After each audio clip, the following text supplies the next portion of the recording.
Hi guys, welcome back to the platform in Namibia known as Induna Wemande. So today I'd love to touch on management practices during a drought season, because we are in an active drought season. Namibia, we've had iffy rainy patterns this year, so some larger parts of Namibia do not have any grazing for their livestock, and you'd see farmers most of the weekends on the side of the roads busy cutting some of these grasses and taking it to their farms to go feed their animals. But let's get into this one. Management practices for drought strategies. During disaster droughts in summer, there is very little available pastures on the veld, and in the winter conditions are unfavorable for improving grazing condition. Lack of soil moisture in spring and early summer also has a negative effect on the veld production and animals. Crops have already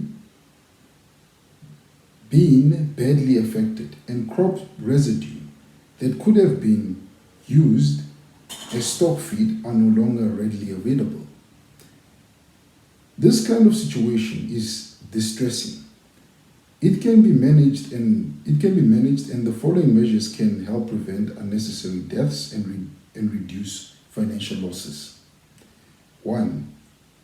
See that the cash flow in the enterprise is justly maintained as far as possible.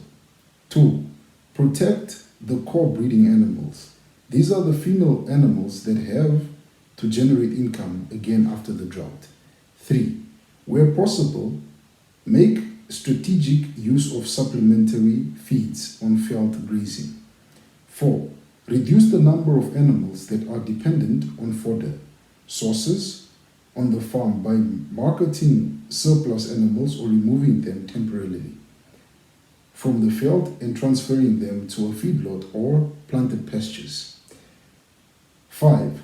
Restrict the animal movement by putting them in smaller padlocks with shade trees or another form of shelter. This provides better control over the amount of fodder supplied to animals daily. Look after the core herd. A group herds according to age and production status. Determine whether cattle are pregnant as soon as possible after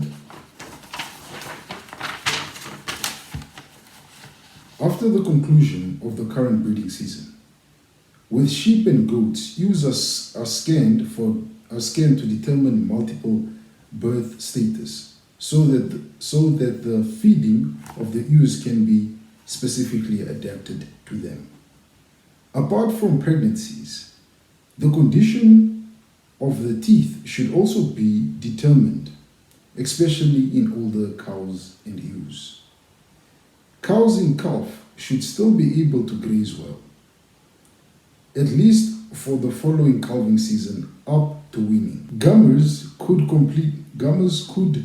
complete their production in feedlot, but there are costs attached. Draw up an inventory of available veld and other sources of fodder. This information is necessary to determine how many animals can be kept until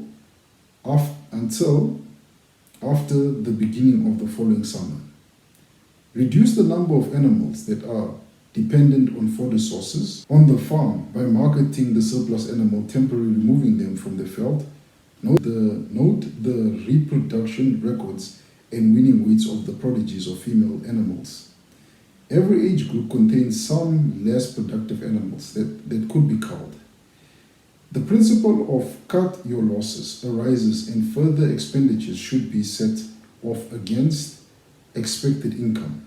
In the short to medium term, don't fall into traps of selling younger breeding animals because they are currently in good condition and are pregnant, making it possible to negotiate a premium price. Get advice from a veterinarian on possible changes to the dosing and vaccination programs. Alternative fodder. What is the purpose of supplementation? Should protein and energy or minerals be supplied? Should the aim be to improve the condition of the stock. Should dry animals merely maintain condition, mass, or should lactating animals be supplied? Animals in various production phases should therefore be strategically fed specific type and amount of supplements. General practices. Pregnancies of cows and heifers should be determined by a veterinarian as soon as possible. 8 weeks for a cow and 6 weeks for a heifer. After the bull had been removed, non-pregnant animals can be identified for culling, and the stage of pregnancy, early, middle, or late conception, can be determined from the breeding season. So those are just some of the things that I think farmers should pay attention to leading up, or we're already in a drought. Some of the things they can do, what they need to pay attention to, and how they can just move their animals around. Maybe taking them out of bigger camps, putting them into smaller camps. Some of the strategies that were based here, and getting rid of those weaker animals and getting rid of those animals that are not fully pregnant. With that said, ladies and gentlemen, I just want to say bye for now.